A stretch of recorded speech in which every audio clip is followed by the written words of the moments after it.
Hi friends, welcome to Indian Recipes Tamil. நம்ம இன்னைக்கு இன்ஸ்டன்ட்டான சாம்பார் பொடி எப்படி செய்கிறதுன்னு தான் பார்க்க போகிறோம். இந்த பொடி நீங்கள் செஞ்சு வச்சிட்டிங்கன்னா 10 நிமிஷத்துலேயே சாம்பார் ப்ரிப்பேர் பண்ணிடலாம். ஃப்ரெண்ட்ஸ், முக்கியமாக ஒர்க்கிங் உமன்ஸுக்கு இது ரொம்ப யூஸ்ஃபுல்லான ரெசிபியாக இருக்கும். காலையில் டிஃபன் பண்ணும்போதே சாம்பாரும் ப்ரிப்பேர் பண்ணி வச்சுட்டா மதிய சாப்பாட்டுக்கான வேலை முடிஞ்சிடும். இந்த சாம்பார் ரொம்ப ஈஸியாக இருக்கும், அதே சமயம் டேஸ்ட்டு ரொம்ப பெர்ஃபெக்டாக இருக்கும். கடையில் கிடைக்கக்கூடிய சாம்பார் அளவுக்கு சுவையாக இருக்கும். இந்த பொடியை ஒரு டைம் ப்ரிப்பேர் பண்ணிட்டீங்கன்னா 30 நாள் வரைக்கும் கூட கெட்டு போகாமல் அப்படியே வச்சுருக்க முடியும். ஃப்ரிட்ஜில் வச்சிங்கன்னா 6 மாதம் வரைக்கும் கூட கெட்டு போகாமல் இருக்கும். ரூம் டெம்பரேச்சரில் வச்சா 30 நாள். இப்போ வாங்க ஃப்ரெண்ட்ஸ், இந்த ரெசிபி எப்படி செய்கிறதுன்னு வீடியோக்குள்ளே போய் பார்க்கலாம். வீடியோக்குள்ளே போகிறதுக்கு முன்னாடி எப்போதும் போல் இன்றைக்கான 2 பெஸ்ட் கமெண்ட்ஸ் பார்த்துடலாம். ஃபஸ்ட்டு கமெண்ட் லதா அப்படின்ற சிஸ்டர், முட்டை இல்லாமல் ஒரு கிரேவி அப்லோட் பண்ணியிருந்தோம்ல, அதில் கமெண்ட் பண்ணியிருக்காங்க. இந்த கிரேவி பண்ணி பார்த்தேன், என்னோடய கிட்ஸ் ரொம்ப நல்லா இருக்குன்னு சொன்னாங்க. நானும் என்னோடய பக்கத்து வீட்டு ஆன்ட்டிக்கு கொடுத்து அவங்களும் ரொம்ப நல்லா இருக்குன்னு சொன்னாங்க. Thank you so much for this ரெசிபின்னு எழுதியிருக்கீங்க. ரொம்ப நன்றி சிஸ்டர். உங்களுக்கு நீங்கள் ட்ரை பண்ணது மட்டும் இல்லாமல் உங்கள் எக்ஸ்பீரியன்ஸையும் ஷேர் பண்ணது எனக்கு ரொம்ப ஹாப்பியாக இருக்குது. 2வது கமெண்ட், அதே ரெசிப்பியில் பீர் மன்சூர் அப்படின்ற சிஸ்டர் எழுதியிருக்காங்க. நான் ட்ரை பண்ணினேன், it is so super and tasty. In my home everyone liked it. என் ஃப்ரெண்ட்ஸுக்கும் ஷேர் பண்ணேன். தேங்க்யூ அக்கா ஃபார் திஸ் ரெசிபின்னு எழுதியிருக்கீங்க. ரொம்ப நன்றி சிஸ்டர். நீங்கள் ட்ரை பண்ணியிருக்கீங்க, உங்களுக்கு நல்லா வந்திருக்கு. உங்கள் எக்ஸ்பீரியன்ஸையும் ஷேர் பண்ணது எனக்கு ரொம்ப ஹாப்பியாக இருக்குது.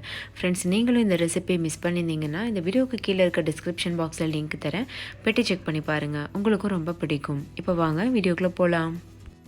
ஃபஸ்ட்டு இந்த பொடி செய்கிறதுக்கு ஒரு இரும்பு கடாய் சூடுபடுத்திக்கோங்க. அதில் 1 கப் அளவு துவரம்பருப்பு சேர்த்துக்கோங்க. இரும்பு கடாய் இல்லைன்னா நீங்கள் யூஸ் பண்ணுற நார்மல் கடாய் கூட யூஸ் பண்ணிக்கலாம்.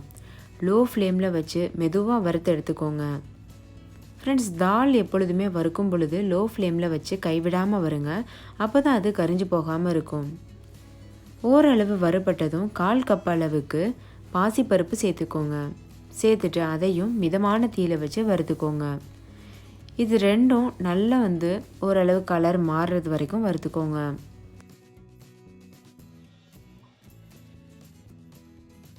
பாருங்கள் ஃப்ரெண்ட்ஸ், ஓரளவுக்கு வறுபட்டதுக்கு அப்புறமா இது போல் ஒரு பிளேட்டில் மாற்றி வச்சுக்கோங்க. இது நல்லா ஆறட்டும். பாருங்கள், இந்த மாதிரி மாற்றி வச்சு நல்லா ஆற வச்சிடணும். அதுக்கப்புறம் அதே கடாயில் 3 ஸ்பூன் அளவுக்கு மல்லி விதை சேர்த்துக்கோங்க. நம்ம இப்போ வறுக்கிற எல்லா பொருட்களையுமே அதே பிளேட்டில் தான் கொட்டி வைக்கணும், ஏன்னா ஒன்றா தான் சேர்த்து அரைக்க போகிறோம். மல்லி விதை ஓரளவு வறுபட்டதும் அது கூட 3 ஏலக்காய் சேர்த்துக்கோங்க. சேர்த்துட்டு அதையும் நல்லா வறுத்துக்கோங்க. இது கூடவே 3 கிராம்பும் கூட சேர்த்துட்டு நல்லா வறுத்துக்கோங்க. தீயை ரொம்ப மிதமான தீயில வச்சு வறுத்துக்கிறணும், இல்லைன்னா சீக்கிரமே கரைஞ்சி போயிடும். கிராம்போட வாசனை உங்களுக்கு ரொம்ப பிடிக்கும்னா இன்னும் கூட 3 கிராம்பு போட்டுக்கலாம். எனக்கு ரொம்ப பிடிக்கும், அதனால் நான் இன்னும் ஒரு 3 கிராம்பு போட்டு வறுத்துட்ருக்கேன். இது நல்லா வறுபட்டுருச்சு. இதை நம்ம அதே பிளேட்டில் மாற்றிக்கலாம். நம்ம ஏற்கனவே பருப்பெல்லாம் கொட்டி வச்சுருக்கோம்ல, அதே பிளேட்டில் இதையும் கொட்டி வச்சுருங்க. அதுக்கப்புறம் அதே கடாயில் 15லேருந்து 20 வரமிளகாய் சேர்த்துட்டு அதையும் வறுத்துக்கோங்க. உங்களுக்கு காரம் ஜாஸ்தி பிடிக்கும்னா 25 வரமிளகா கூட சேர்க்கலாம். இப்போ பாருங்கள் ஃப்ரெண்ட்ஸ், இதெல்லாம் நல்லா ஆறிட்டுருக்கு. இன்னொரு பக்கம் நம்மளுடைய வரமிளகாயும் நல்லா வறுபட்டுருச்சு. இதையும் அதே பிளேட்டில் நம்ம மாற்றி வச்சிடலாம். வரமிளகாயையும் அதே பிளேட்டில் சேர்த்தாச்சு. இதுவும் நல்லா ஆறட்டும். அதே கடாயில் 1 ஸ்பூன் அளவு மிளகு சேர்த்துக்கோங்க. சின்ன ஸ்பூனில், அதாவது 1 டீஸ்பூன் அளவு சேர்த்துக்கோங்க. 1/4 டீஸ்பூன் வெந்தயம், 2 டீஸ்பூன் சீரகம் சேர்த்துட்டு நல்லா வறுத்துக்கோங்க. மிதமான தீயில வச்சு வறுத்துக்கோங்க, இல்லைன்னா கரிஞ்சு போயிடும். ஓரளவு வறுபட்டதும் 1 டேபிள் ஸ்பூன் அளவுக்கு உளுந்து சேர்த்துக்கோங்க. சேர்த்துட்டு அதையும் நல்லா வறுத்துக்கோங்க. நீங்கள் முழு உளுந்து கூட சேர்க்கலாம், நான் உடைச்ச உளுந்து சேர்த்துருக்கேன். உளுந்து ஓரளவு வறுபட்டதும் 1 டீஸ்பூன் அளவு கடுகு சேர்த்துக்கோங்க. சேர்த்துட்டு அதையும் நல்லா வறுத்துக்கோங்க. கடுகு நல்லா படபடன்னு பொரிஞ்சதும் அது கூட ஒரு கைப்பிடி அளவு கருவேப்பிலை சேர்த்துக்கோங்க. சேர்த்துட்டு கருவேப்பிலை நல்லா மொறு மொறுன்னு வர்றது வரைக்கும் வறுத்துக்கோங்க. இப்போ பாருங்கள் ஃப்ரெண்ட்ஸ், நல்லா வறுபட்டுருச்சு. கருவேப்பிலையை ஒன்று எடுத்துகிட்டு இது போல் நுணுக்குனிங்கன்னா அப்படியே பீஸ் ஆகும் பாருங்கள், இந்த மாதிரி. இந்த ஸ்டேஜில் நம்ம இதையும் அதே பிளேட்டில் கொட்டி வச்சிடலாம். கொட்டி வச்சுட்டு இதையும் நல்லா ஆற வச்சுருங்க. அவ்வளோதான் ஃப்ரெண்ட்ஸ், நம்ம வறுக்க வேண்டிய எல்லா பொருட்களும் வறுத்தாச்சு. இப்போ இதை நல்லா ஆறட்டும்.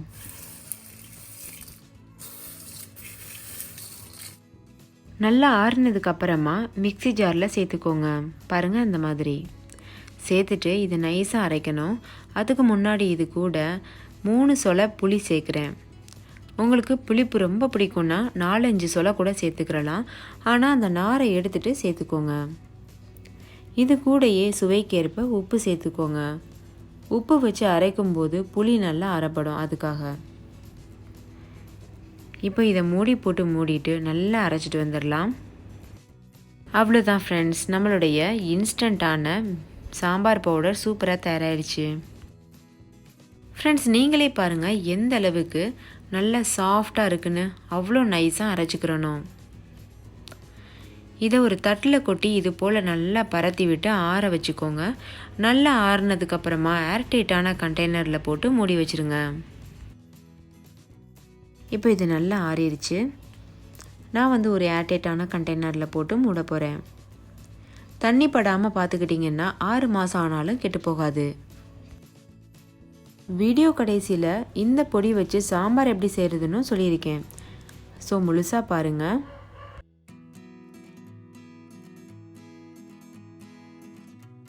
ஃப்ரெண்ட்ஸ், நம்மளோட சாம்பார் பொடி சூப்பராக தயாராக இருக்குது. நல்லா மணக்க தயாராக இருக்குது. இதில் எப்படி சாம்பார் வைக்கிறதுன்னு வாங்க பார்க்கலாம். இந்த சாம்பார் வைக்கிறதுக்கு நான் ஒரு தக்காளி, ஒரு கேரட், ஒரு கொடமிளகா, ஒரு வெங்காயம், 4-5 பச்சை மிளகா, 2 முருங்கைக்காய் இதெல்லாம் நறுக்கி வச்சுருக்கேன். உங்களுக்கு தேவைன்னா உருளைக்கிழங்கு, கத்திரிக்காய் இதெல்லாம் கூட சேர்த்துக்கலாம். இப்போ என்னுடைய காய்கறிகள் இவ்வளவு தான். இப்போ ஒரு குக்கரில் 2 டேபிள் ஸ்பூன் அளவு நல்லெண்ணெய் சேர்த்துக்கோங்க. நல்லெண்ணெய் நல்லா சூடாகட்டும். சூடானதுக்கப்புறமா நம்ம எடுத்து வச்சுருக்க காய்கறிகளை சேர்த்து நல்லா வறுத்துக்கிறணும். நம்ம எடுத்து வச்சுருக்கோம்ல வெங்காயம், கேரட் இது எல்லா காய்கறியும் ஒட்டு மொத்தமாக சேர்த்துருங்க. சேர்த்துட்டு இது போல் நல்லா வதக்கிக்கோங்க. இந்த காய்கறிகள் எல்லாமே அந்த எண்ணெயில் நல்லா வறுபடணும். இப்போ பாருங்கள், அந்த எண்ணெயிலேயே இந்த காய்கள்லாம் நல்லா வதங்கி நல்லா கமன்னு ஒரு வாசனை வருது. இந்த சமயத்தில் இது கூட நம்ம 1/4 ஸ்பூன் அளவு மஞ்சள் தூள் சேர்த்துக்கிறலாம். சேர்த்துட்டு இதையும் நல்லா மிக்ஸ் பண்ணிக்கோங்க. இப்போ இது கூட 1/4 ஸ்பூன் பெருங்காயத்தூள் சேர்த்துக்கோங்க. சேர்த்துட்டு இதையும் நல்லா மிக்ஸ் பண்ணிக்கோங்க. நல்லா மிக்ஸ் பண்ணதுக்கப்புறமா 4-5 கப் அளவு தண்ணி சேர்த்துக்கோங்க. தண்ணி சேர்த்துட்டு இந்த காயை நல்லா வேக விடுங்க. இது போல் நல்லா கலந்துக்கோங்க. இப்போ இது கூட நம்ம எடுத்து வச்சுருக்க பொடியை சேர்த்துடலாம். நம்ம செய்து வச்சுருக்கோம்ல இன்ஸ்டன்ட் சாம்பார் பவுடர், அதை சேர்த்துக்கோங்க. 4 ஸ்பூன் அளவுக்கு சேர்த்துக்கோங்க. சேர்த்துட்டு ஒரு தடவை நல்லா கலந்துக்கோங்க. காரம் பத்தலைன்னா தேவைக்கேற்ப காரம் பொடி சேர்த்துக்கோங்க. அதாவது சிகப்பு மிளகாய் தூள் நான் சேர்த்துருக்கேன். சேர்த்துட்டு ஒரு தடவை நல்லா கலந்துக்கோங்க. இந்த சமயத்தில் உப்பெல்லாம் செக் பண்ணிவிட்டு உப்பு தேவைன்னா சேர்த்துக்கோங்க. ஏன்னா நம்ம பொடி ப்ரிப்பேர் பண்ணும்போதும் உப்பு சேர்த்துருக்கோம். இப்போ பாருங்கள் ஃப்ரெண்ட்ஸ், நல்லா கொதிச்சிருச்சு. நம்மளுடைய சாம்பாரும் நல்லா தயாராகிடுச்சு. இது கூட 1 ஸ்பூன் அளவு நெய் சேர்த்துட்டு நல்லா கலந்துக்கோங்க. அவ்வளோதான் ஃப்ரெண்ட்ஸ், நம்மளுடைய சாம்பார் சூப்பராக தயாராகிடுச்சு. நல்லா கமன்னு மணக்க தயாராகிருக்கு. ஃப்ரெண்ட்ஸ், நீங்கள் இந்த சாம்பாரை சாதத்து கூட சாப்பிட்லாம். தோசை, இட்லி, சப்பாத்தி கூட நல்ல காம்பினேஷனாக இருக்கும். இதில் நம்ம நிறைய காய்கறி சேர்த்துருக்கனால சத்தான ரெசிபியாகவும் இருக்கும். நல்லா கமன்னு மணக்கக்கூடிய சூப்பரான சாம்பார். ஃப்ரெண்ட்ஸ், கடைசியாக கொஞ்சம் போல் கொத்தமல்லி இலை தூவி இதை சர்வ் பண்ணிடுங்க. சுட சுட சாதத்து கூட சாப்பிடும்போது ரொம்ப ரொம்ப சுவையாக இருக்கும் ஃப்ரெண்ட்ஸ். கண்டிப்பாக ட்ரை பண்ணி பாருங்கள். ட்ரை பண்ணிவிட்டு உங்களுடைய எக்ஸ்பீரியன்ஸ் கமெண்ட்டில் என் கூட ஷேர் பண்ண மறந்துடாதீங்க. இந்த வீடியோ உங்கள் எல்லாருக்கும் ரொம்ப பிடிச்சிருக்குன்னு நம்புகிறேன். பிடிச்சிருந்தா லைக் பண்ணுங்கள், உங்கள் ஃப்ரெண்ட்ஸ் கூட நிறைய ஷேர் பண்ணுங்கள், ஸோ அவங்களும் பார்த்து பயன்பெறுவாங்க. இன்னொரு சூப்பரான ரெசிபியோடு நான் உங்களை சந்திக்கிறேன். அதுக்கு முன்னாடி நம்ம சேனல் இந்தியன் ரெசிபீஸ் தமிழை சப்ஸ்கிரைப் செய்யாத நண்பர்கள் சப்ஸ்கிரைப் செய்துக்கோங்க. தேங்க்யூ. பாய்.